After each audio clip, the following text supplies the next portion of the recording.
I had 2 extra years in university. I'm a village international girl. I lost my mom at the age of 17. So we can always just say that the challenges we go through in life, they are part of what makes us. They are part of what shapes us to be who we truly are. But I never gave up. Everybody believed that possibly you slept your way up there or you did something to get there. But I can proudly say that I am here because God brought me here. Life is fair when you can afford anything you need. Are you there now? What do you expect? Truly fair when you can afford anything you need.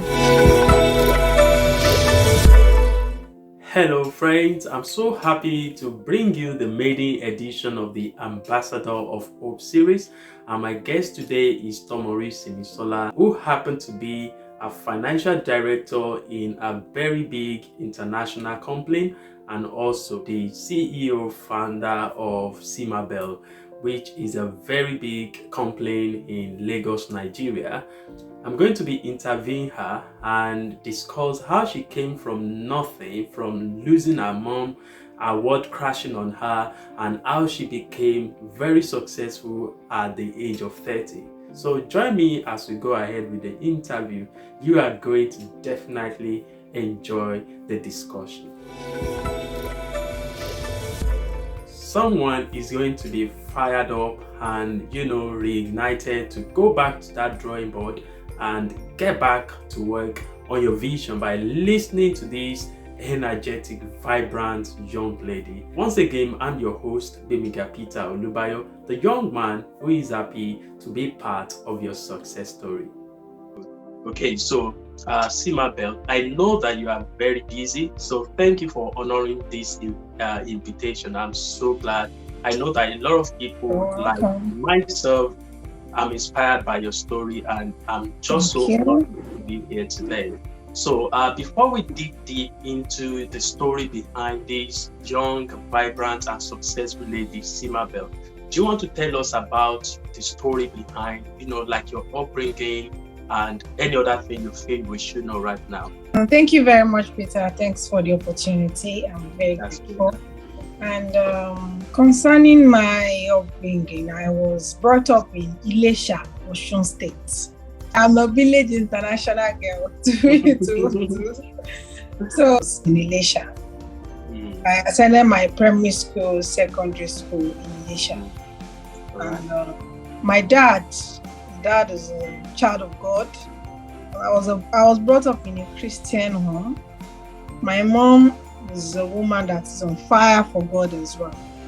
So we can always say I was brought up in a home that was dedicated to Christ, which is one of the main reasons why I turned out to be like this system. Everybody believed that possibly you slept your way up there or you did something to get there, but I can proudly say that I am here because God brought me here. Do you want to tell us more about your success for now? Like, it's still vague. You're a successful business person. So, like, you don't have to tell us your net worth, but, if it's just something that can encourage someone, then we can dig deep into your story again. Like, this is where you came from and this is where you are right now. I know that you are the financial director of a company, at 30 years old. So do you want to tell us about this achievement? Then we'll now go back to the challenges and how young people can respond to challenges. Thank you very much, Peter. So you were saying I should talk about Simabel and being a financial director of a big international company at 30. Definitely, I must say to you that everything I am today and I achieve is because of God. Because God brought me here. This company brought out all of the potentials in me. This company made me, God and this company made me who I am today. Because you truly have to be doing something before people can see, oh yeah, you're doing something, come and do this for our own company as well.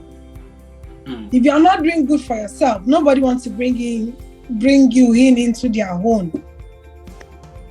At 30, I can boldly say that I have achieved a lot.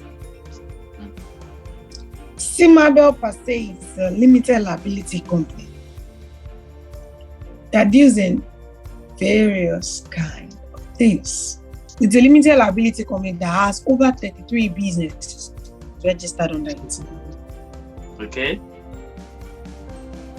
4 of which are extremely functional, because you have to be successful in one before you move to the other. Yeah. So we have 4 of it fully functional. Okay. The first one is the medical equipment supply. So we have a medical equipment supply under Simabel, where we supply medical equipment, all kinds of equipment for hospitals, government parastatals. We do all of that. So there was a time, I'm just going to attach a little story to that medical equipment. During COVID, many people were saying, oh, they don't know where to get this product from. They don't know where to get that from. We being that we supply medical equipment, even though many people did not know that we're really doing that, because we're just doing it in many ways. We bring it in for people from the US, from the UK, and we supply people in Nigeria, government hospitals and the like. So COVID is there, and many people really do not know what to do. And they need all of this medical equipment. So we swung into action. When we swung into actions, we got many of all of this medical equipment, ventilators, nose mask, 3-ply, hand sanitizers, humidifiers, brought everything in. Then we went online to check. Because if you want to do business, you want to be successful, you have to be ready to do research. Okay. We went ahead and did research. Who are the people buying all of this medical equipment? Because we don't want to be selling to all of this petty, few thousands. So I wanted the big fish. So we went ahead, saw that it was the government that really buying. Good for us. We got a call from the government. Federal government was saying, let me streamline it down to that. And we were told we supplied a whole lot. I don't want to mention the figures. They didn't even see me. Anyways, what actually helped me get the contracts was that they did research about our company, they saw us online and like. So the person in charge of the contract called me and said, I saw your name online. Your surname is Tomori. I said, yes, and my surname is Tomori. He said, do you know Professor Tomori? I said, yes, he's my uncle, Professor of Virology. He said, yes, former Vice Chancellor of Redeemers University. I said, yes, that's my uncle. He said, we met in London. We traveled out. We had some conferences and that. I said, yes, that's my uncle. He said, okay, I'm going to give you this job. I don't know your office. I don't know you from anywhere. But I know that if you run away, I'll go and hold you. That is the first time in my life, even though my name has been making way for me all my life, because Yoruba will say, good name is better than silver and gold. That name got me that contract. God and that name. I must tell you, they paid the money before even getting the supply. In short, they came to my house. The governor sent his entourage to come and pick the goods in my own house, in Magodo. Wow. Drove down with securities, FT men. Just think about that. This small me.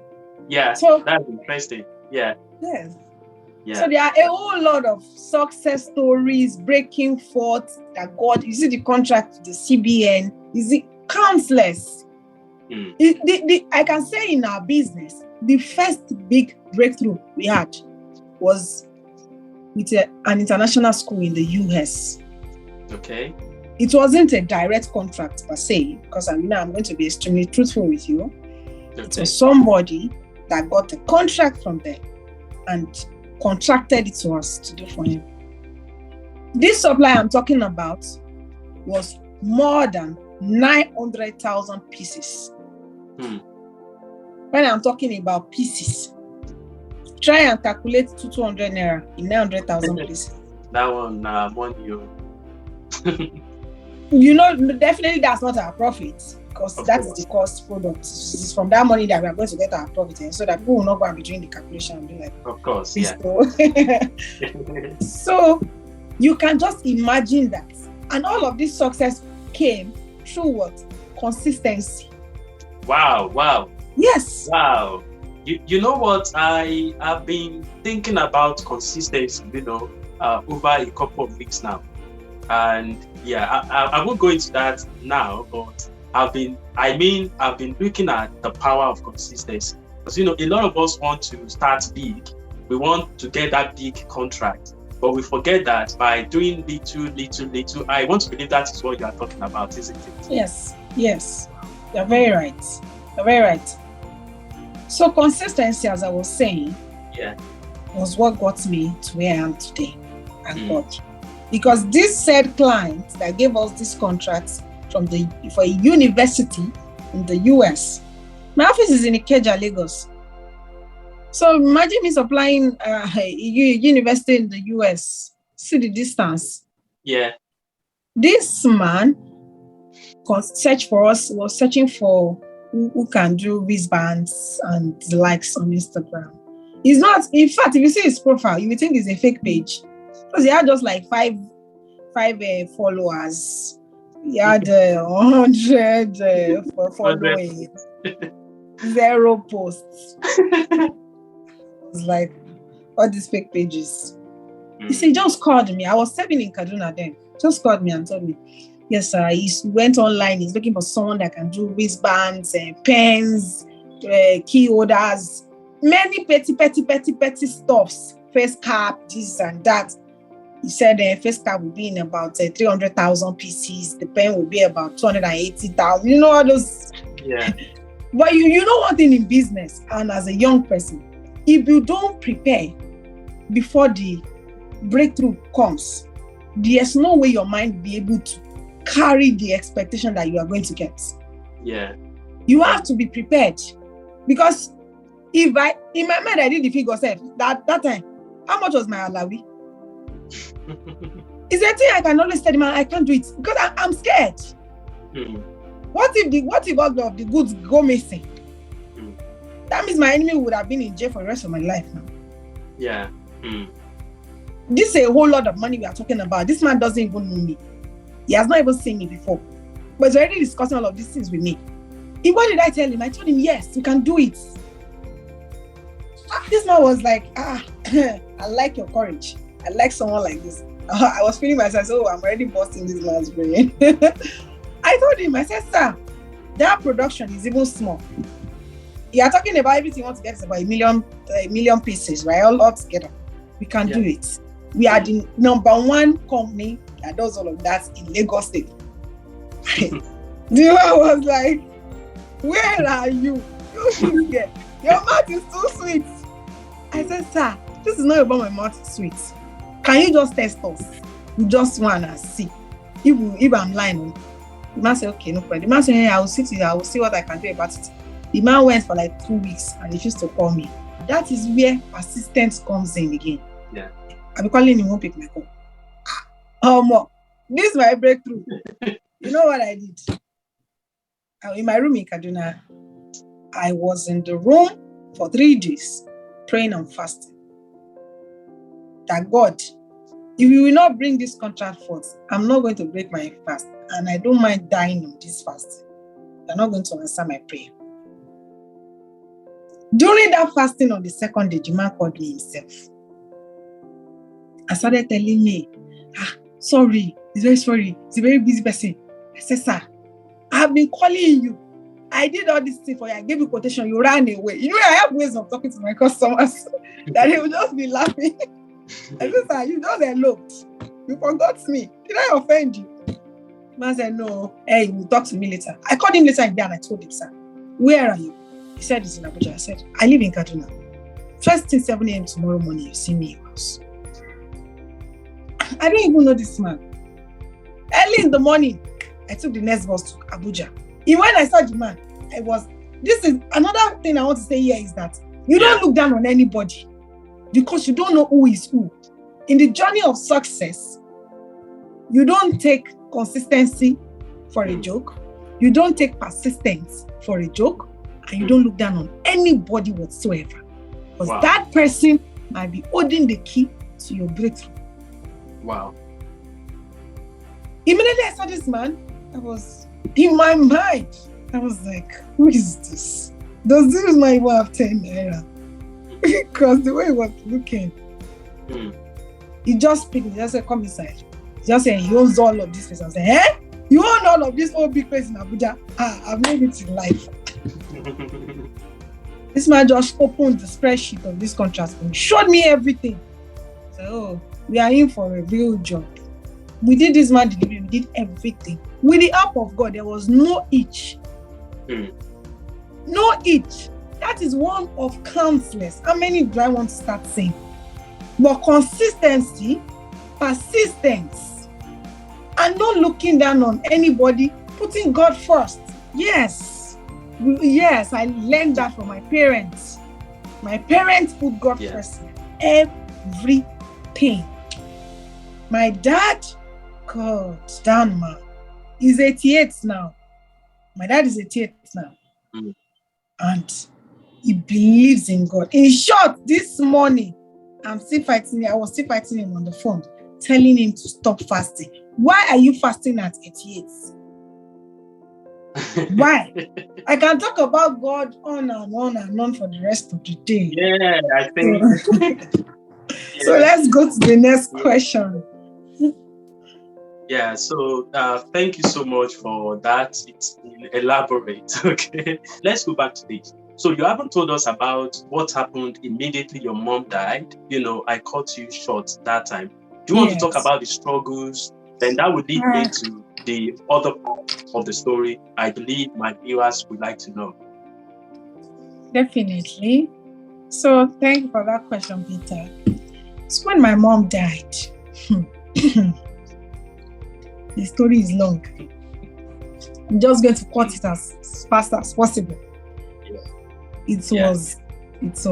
I'm just going to start from when I went to the market to know the price of a sanitary pad and bra. And I was told, one pack is 500 naira. Or was it 300 or something, or 250? And my mom used to buy me a whole big pack, like the biggest carton. And I was told one bra is 500. Do you know how much 500 was those days? Yeah. I almost fainted. I even told the woman she was lying. That we one bra be 500, and my mom will buy me 10. That's 5,000. Where am I going to see 5,000? The struggle began. I was in Lautech. My younger sister had to come down because she finished from Polytechnic. So she now had to move in with me in my hostel. I had a roommate. But my roommate said she can't be living with two people in a room. But our room was very big. I don't know why. We are not sleeping on your bed. Our bed is the biggest in the room. We see the silver spoon was still in our body. You don't get. When someone's mom just died, silver spoon still there. Because it's not yet thrown away. At least the money is still there. The roommates left the room. We didn't have money to pay for the house rent. I and my younger sister in the room. Our agents came, removed our window. During rainy season, we were sleeping inside the room.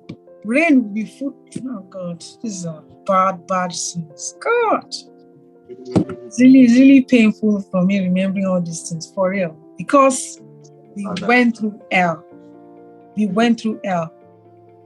All of my siblings were in school. 5 of us were in university. So imagine a man of 70-something plus taking care of 5 children in university. There's no way he's going to keep up with all of us now. He can only do the little he can. Everybody has to pay their tuition fee at the same time. So we have to go out there and work our ass out. God, from the departments, after lecture, there's somewhere called Recreation Club in Ogbomoso. If anybody's from Lautech, you definitely know that place. It's opposite college. Being a physiology student, our courses are always done at college. So once we finish our course, I go to recreation club to go and wash plates. I work with the chef there. I wash plates. I clean the kitchen. I sweep the place. I do this, do that, so that I'll be able to get food to provide for my sister and I. So much craziness. So much craziness. I do this almost every day. Go there, wash plates. Sometimes they give me 500, sometimes 300. There was now a day that we had catering job. Imagine cooking and you can't even eat from the food. Just because I was too shy to ask the chef that I've not eaten since yesterday. And my younger sister has not eaten since yesterday. Can you please give us the rice? I can't open my mouth and say a word. I can't say give us pepper so we can make eba with it when I get home. I was extremely hungry and I was still working because at the end of the day, they will give my 500 naira. But at least food, the 500 will not be able to buy the jollof rice, the party jollof. So it was hell. After doing that, I was doing like 6 things together at the same time. I went to learn all kinds of handwork, recreation stuff, handwork, how to make bag, how to make shoe. I was training people, art making, cake making. I was even packaging all this small 15 naira cake as a day, 15 naira then. I was distributing it to, there's this supermarket at General. I'll take it there so they can help me sell it. The little money I get there, I used to feed them myself and my sister.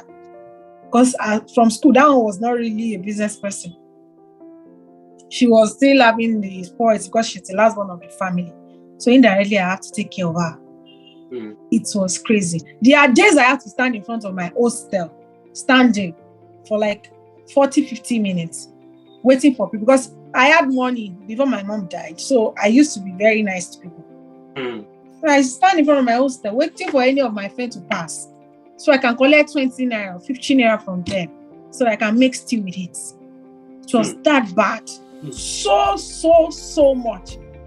So much challenges. When I go to people I give my cake to, I'll get it. They will tell me, so some of it, they did not finish selling everything. Can I come and carry the rest? This and that. I'll still get back to once I start distributing the cake that I use that then money to bake.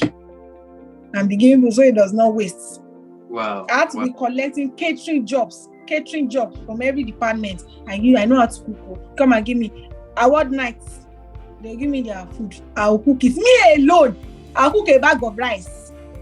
As I can't even imagine, where did I even get all of those energy from? I don't even believe I can do that. I'll cook a bag of rice, fried rice, jollof rice, salad, chicken. I will go to Arada if you know Ogbomoso very well. I'm talking with receipts. I'll go to Arada because that's the only place you can get cheap pepper. If I go to General to buy pepper, I'm going to use all of my profit to buy the pepper. So I'll take 200 naira bike to Arada. I will price the bike to 150. 1 hour I'm still there pricing 150 bike, man. I'll go to this way to go and get the food, bring it home all by myself. Go to Ekespire to go and borrow pots. If you know Lautech very well, you know what this thing I'm saying. They are real, like straight up facts. Borrow all this thing, carry the pots like this by myself. I'm still the one that food. I'll still deliver it in the night because it's an award night. So much challenges. All of these petty things was what I used to sustain I and my sister through university. That was one of many I told you the other time that life was not fair.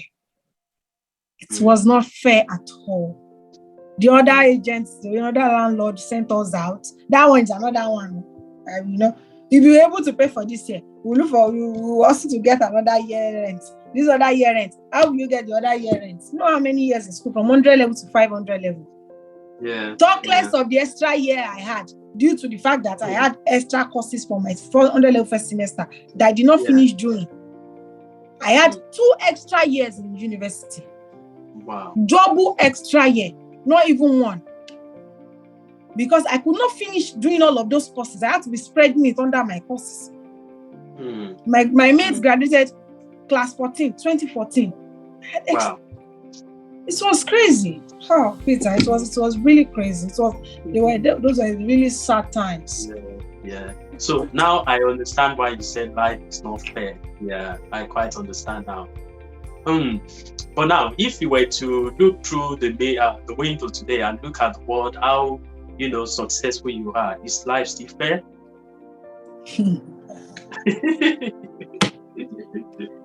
Life is fair. The only thing I will just say, the only statement I will say is that life is fair when you can afford anything you need.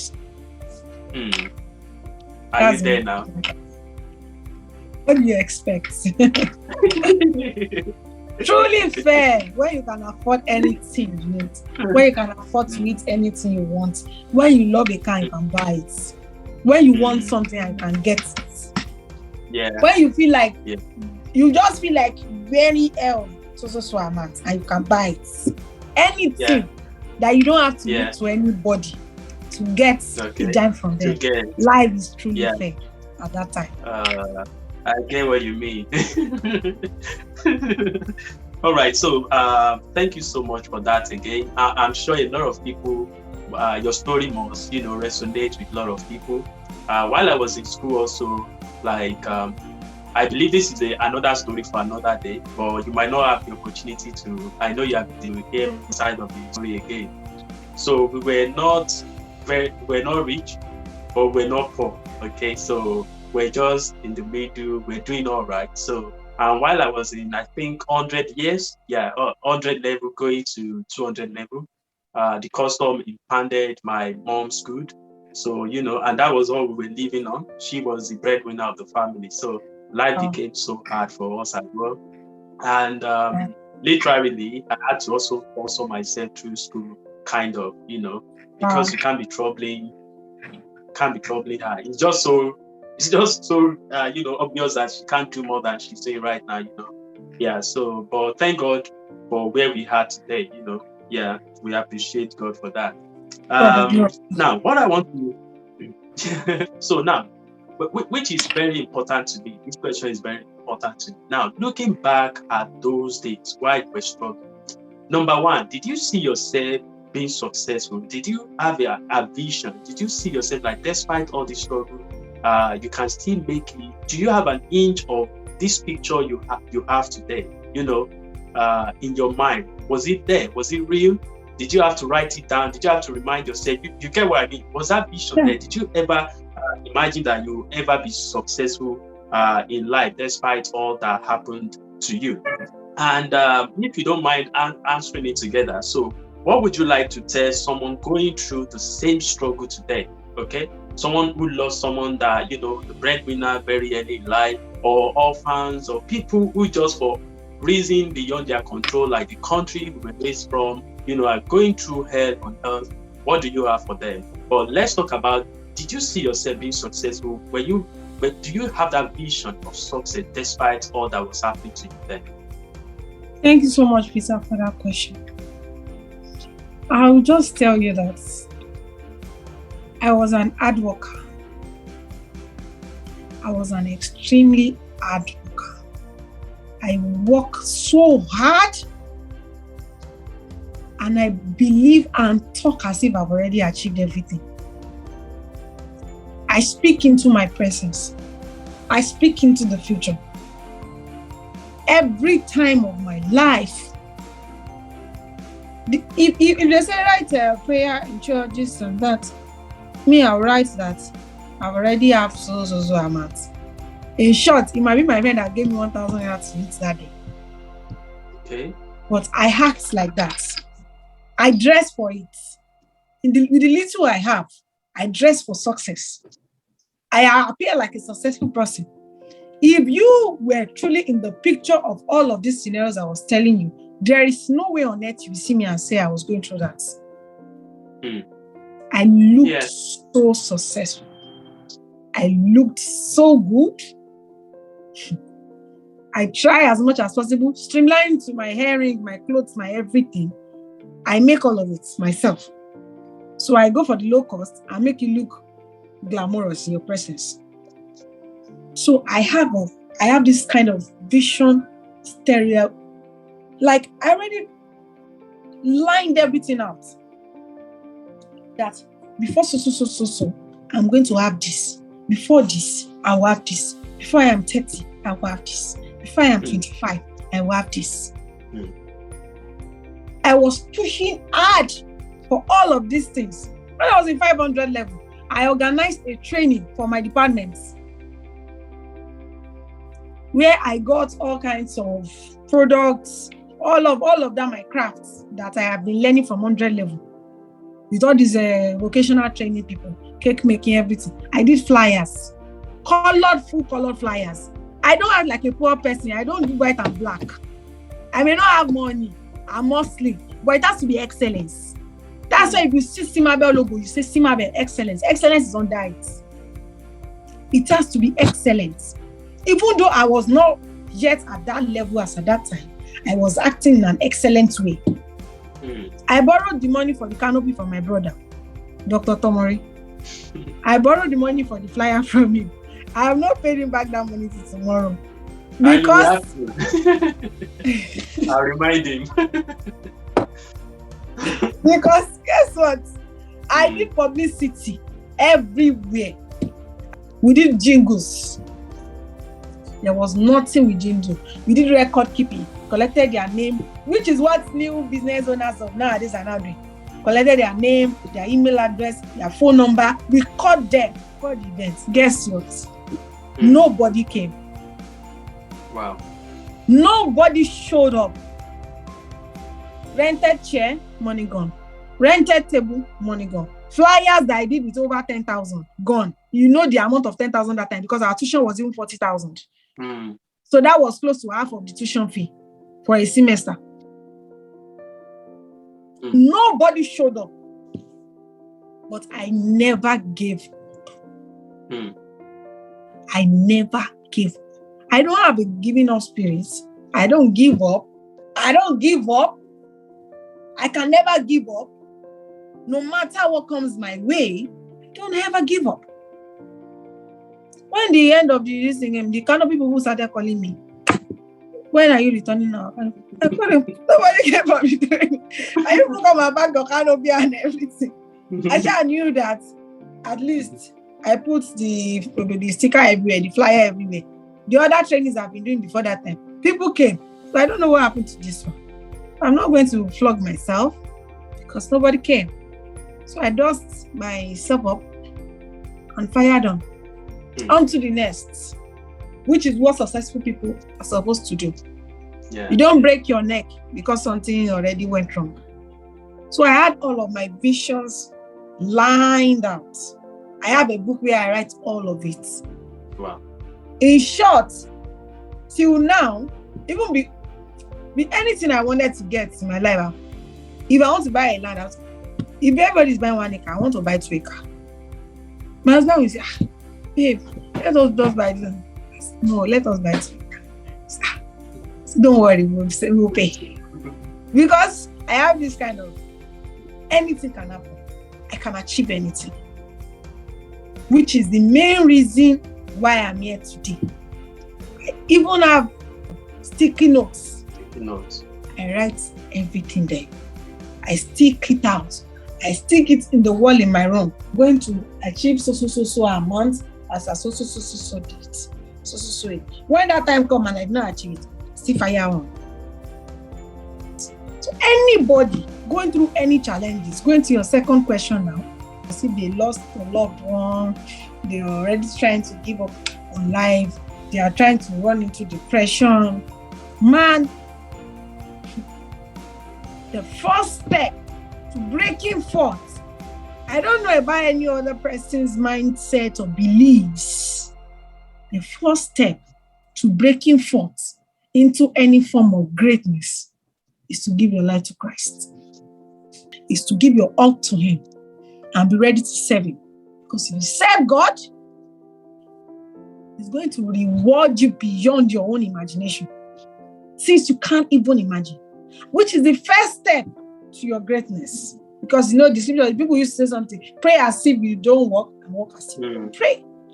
You can't put everything and say, hey, God, please for me. God is not a magician. If you put in the work, you are definitely going to get a reward out of it. So you are thinking of giving up on life. You've lost the loved ones. No. You have to stand up on your feet and take the word like it belongs to you. You have to conquer the word. Take the whole word like it's yours. Speak into it. It's mine. That's mine, and I'm getting it. I'm going into that office to speak to that president, and it's mine. When I moved to Abuja, I went to Atiku's office. I went there.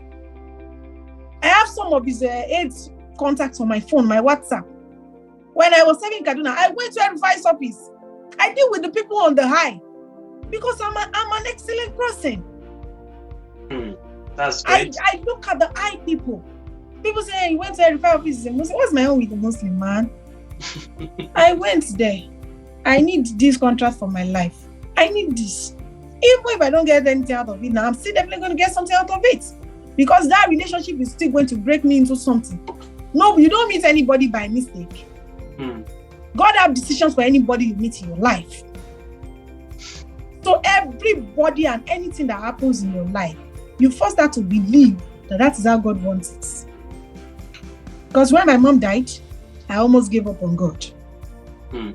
I told God, you are not a God. You cannot be God, and you will take my best friend. But I then went to scripture and saw this, all things work together for good for them that love God. And that only comes by taking action. That is where taking action comes in. Because I say something in my own words. Fortune doesn't fall on your lap. You have to go out there and go get it. Wealth doesn't fall on your lap. You have to be ready to do the work. Yeah. You are not ready to do the work, you are not going to get it, because God is not a magician. You prepare for it. You get yourself ready for it. You see yourself achieving it. You picture yourself in that mansion already.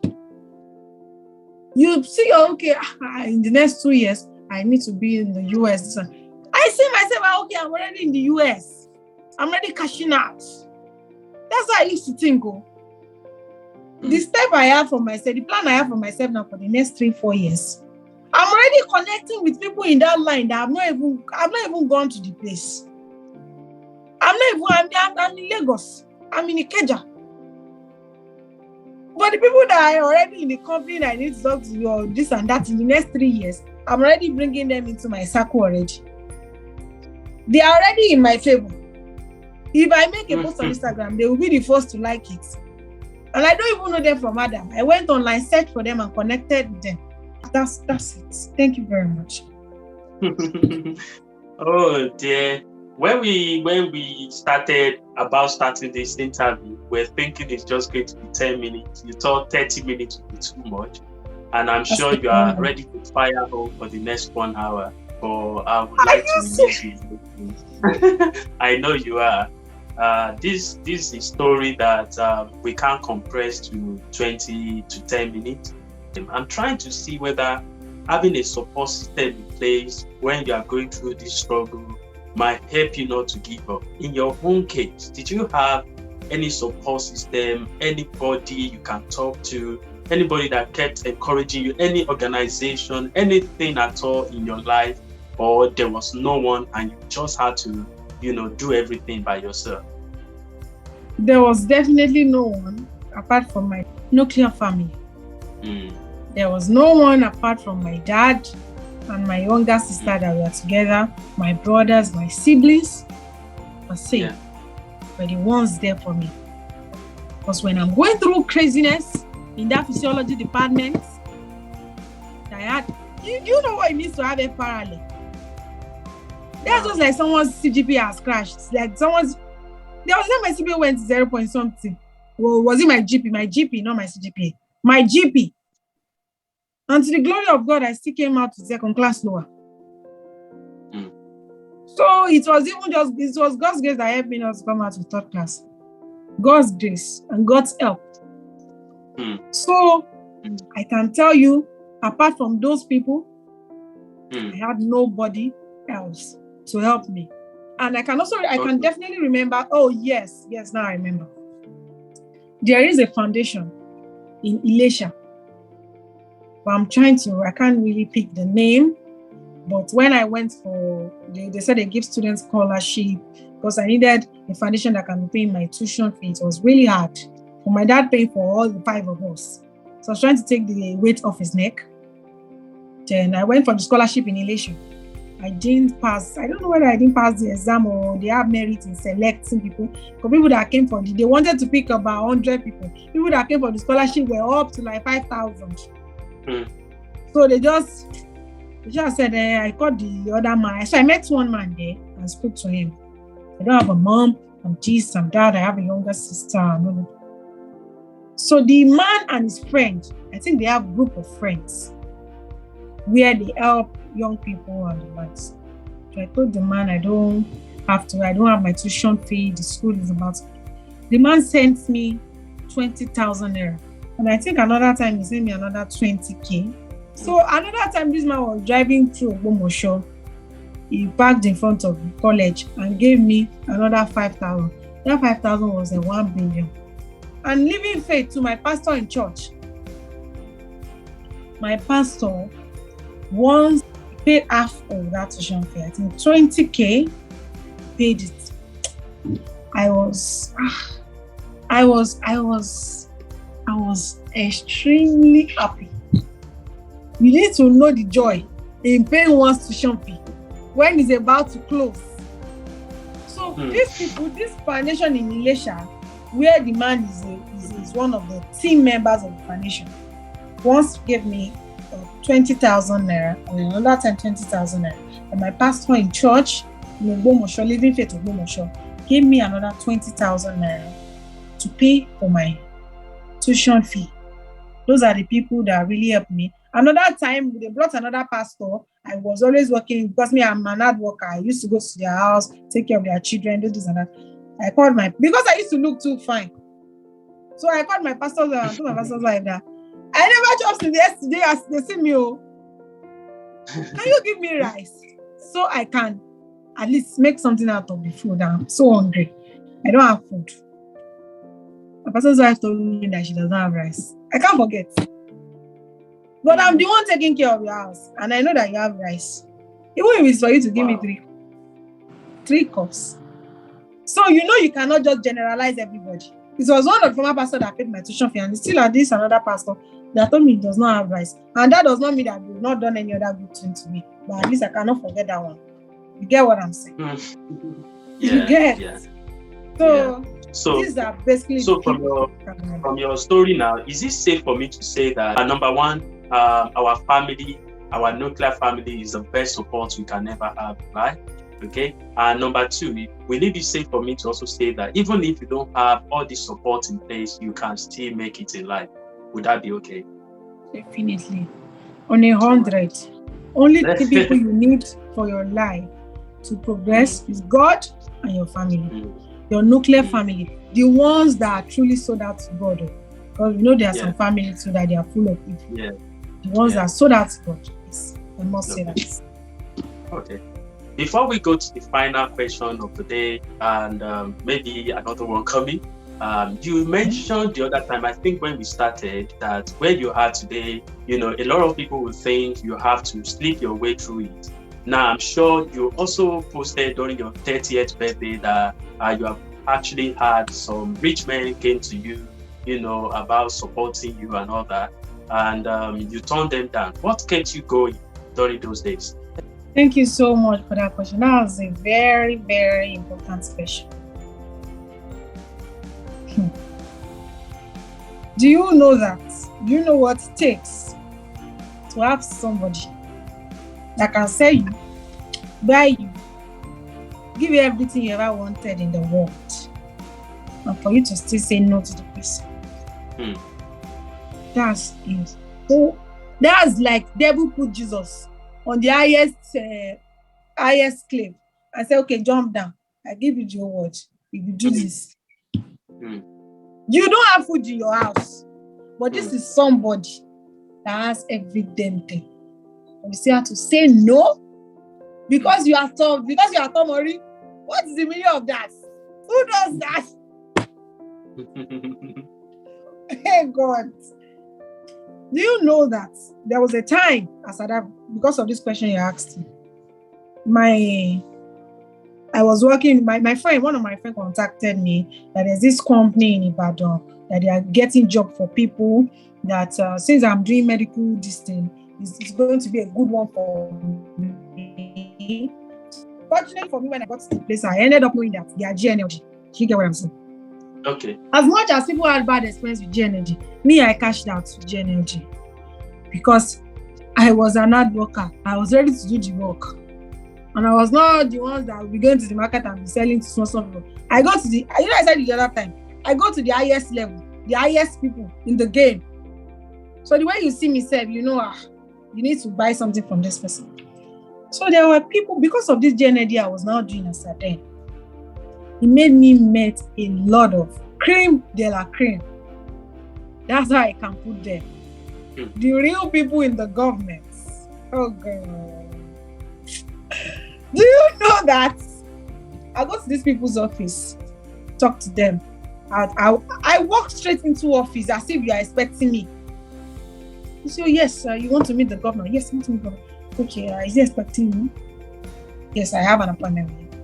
Get there.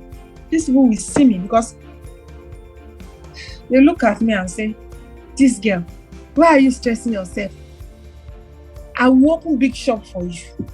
That you'll be selling everything you ever wanted. Why are you doing this job? That you'll be meeting various men. There cannot be, I said, sir, but you are married. He said, what is that? Are you sure now? What is there? What are you saying? Are you not mature? You know the way men talk. Are you not mature? Are you a small girl? I'm telling you all this thing. Another one will even say, oh, yeah, go to here, ben now. I'm supposed to already understand what I'm saying. I said, I don't understand. Though. Maybe you should shed more light because I like to drag them out. But one thing I know is that any woman that sleeps around for success or to get something or to get a contract or to get a job or to sell something, Nemesis is going to catch up with them. I've seen real life scenario. There was, from all of these, my cream de la cream, there was one of them. He's a local government chairman. I think he's running for House of Rep now or something. This man was a local government chairman. You know what the local government chairman meant in Ogbomoso that day? They were the cashing out guys. This man told me he's going to buy me all of this. This man will park his private car. You know private car used to have covered the plate number. Yeah. We carried an unknown plate number and break come to my own step. Because he might just speak to me on the phone and say, he will be calling me, mo fẹ́ ra oògùn, so that I will just shout mo fẹ́ ra oògùn. Àwọn ilé tó tà fún mi last time, oògùn ṣe gan mo need sí. Okay sir, time oni ki wa. Ṣé o lè wá ní 8 p.m. Let's ma learn. Okay, kí ló wá fẹ́ kí ṣe báyìí? Nǹkan tí mo lè ṣe bóyá bí 5. Okay, no problem. Màá wá gbé ẹ. Now you want to buy something for me. Now you go still come carry me. This man will come to my house and carry me. There was one day we now went to Alata. He drove me down to Alata himself. Immediately he dropped from the car. All the Okada guys, they were on the floor like this. They were, people were not staring at me. Who is this guy? That is big man. Everybody, even all the caterers, they all frustrated like this. It's like you are seeing Buhari. The Buhari of Ogbomoso.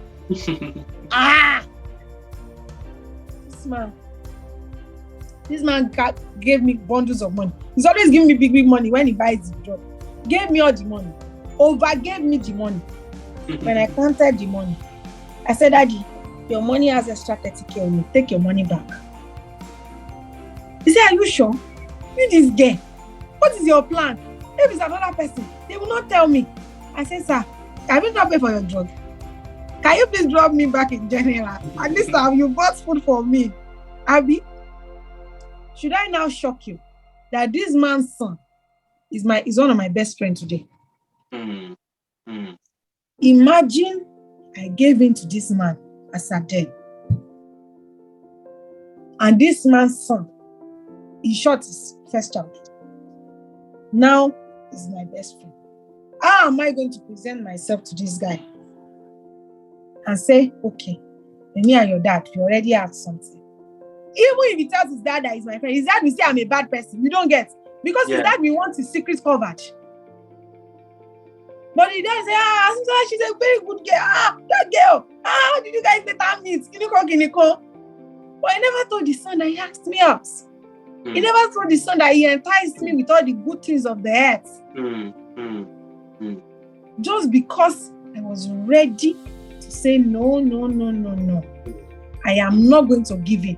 Many, lots of men. Many that I even have to be the one to call their wives.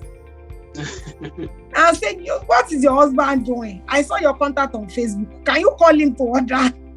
Can you stop disturbing my life? Me, I'm not ready to spoil any man's marriage because I don't want any woman to come and spoil my marriage when I get married. So all of these things, I really need to put in all the values that my parents taught me, that my mom told me, everything my dad told me. Don't spell our family name. Your name is Tomori. Your Tomori is this. Your Tomori is that. All of those things kept me going. Values kept me up. That no matter what, I'm not going to sell my virtue for a morsel of meat. All of these people now, today, they are like big daddies to me. So imagine how I'm going to feel now, as if I gave in to all. How many did I want to give in to? They are too much. Wow, that's quite encouraging, Simabel. Thank you so much. I'm sure someone watching will be encouraged to hear that from you. All right, so lastly, is there anything you have not said that you would like to tell anyone listening? And do you have any message of hope, for anybody out there? Thank you so much, Peter. I definitely have a message of hope. That no matter what you are going through today, that looks as if you are about to die, as if you're about to give up, as if that breakthrough is not coming. If you hang on there, if you hang on, if you hold on to yourself, if you hold on to God, everything is going to come to you on a platter. On a platter. If you hang on and put in the work, they are definitely going to come on a platter to you. Never give up. Believe in yourself, believing in yourself is the number one greatest achievement you can do for yourself. That you can even do for the world. Because if you don't believe in yourself, how is there another person going to believe in you? Believe in yourself. Believe you can achieve it. Believe you can do it. Believe you can become that great person. And believe me, all of these things will come running to you. Because nature has a way of making things happen. God has a way of making things happen. You just have to set your mind to it. You fill your mind with positivity. Yeah. You fill your mind every day with positivity. You fill your mind with possibilities. You don't take no for an answer. If you want to be successful, you just have to keep doing it. You just have to keep going. And the world is coming to smile on you very soon, believe me. And this I have to say, like, hold on to God, hold on to Christ, believe in yourself, take responsibilities. Don't push blame around that it's this person that made me to be like this. Take responsibilities. Nobody owes you anything. I'm going to end this thing with this. Nobody on earth owes you anything.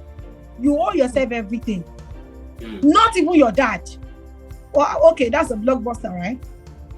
Not even your parents owes you anything. You owe yourself everything. You owe yourself. I can actually say, maybe as an African, maybe if a white person is watching, okay, my dad needs to do this. Go in Nigeria. Because the parents themselves, they are working their ass out to make a living. Not a joke here. Nobody owes yourself. Everywhere in the world is the same thing. We work our ass out here. We work back to back. That's how we survive. No, yeah, not on the bills. Lots of bills. I'm aware of that. Yeah. Nobody owes you anything. Because if I say people should be owing me something, in short, I should be driving a G-Wagon. Because my siblings can do that for me. My sisters, my other big brothers, my other big sisters. But out of all of this time that I was going through all of this, never for once does it cross my mind to call my elder sister. My siblings are British. They live abroad. Never for once. They are wealthy. They have a lot. If I mention some, you will know them. But they are my father's children. We are not from the same mother, even though we are blood. But at least a little help can actually raise me, But I believed I had to go out there and get all of these things done for myself. And get these things done for myself. If I want this, I have to go get it. Yeah. So stop the entitlement mindset. Remove it completely from your dictionary. In fact, if you have that place in your dictionary, tear that place that they wrote entitlement, tear it out. Because it's not going to get you anywhere. Remove entitlement, write out your goals, be consistent, be a go-getter, be ready to break leg. Be ready to break legs. So I can just say, whatever you put your mind to do, if you truly put your mind to do it, it's definitely coming to you as a success. So thank you so much, Peter, for this opportunity. I'm so grateful. I'm so happy to get all this out to the world. Thank you so much for creating time. Thank you so much. You're welcome. Send me where to Fortune and his dad. You already cracked his name. Fortune is fine. Big boy on that. So God bless you so much. Amen. Don't forget us on this side also. We can do business together. Definitely. We are going to do big things together. I'll be happy to run around with you. You can send me on an errand. I'm your errand girl in Lagos. So I think I was your PD pastor then. Yes, you were. You were my pastor. Yes. My pastor. Yes. Yeah. So I'm so glad to be associated with you. I am just so happy that you are doing so well for yourself. Thank you so much. All out there that you're encouraging. So thank you once again, and I wish you success. Thank you so much. It's an opportunity. It's a privilege. Yeah. And I'm not taking it for granted. So far what we have learned from the story of Simisola Tomori aligns greatly with the principle of success, which are persistence, consistency, not giving up, and lots more. So I want you to go out there. She made a lot of statements that are very, very strong. Like, nobody owe you anything in life, putting away the entitlement, belief, and going for anything and everything you want in life. And the fact that if you can believe it, you can have it. Until when next time we meet on this Ambassador of Hope series, I want you to stay encouraged. And don't forget that tomorrow is not just another day. Tomorrow is definitely somebody's day, and it could be you. Thank you. Bye.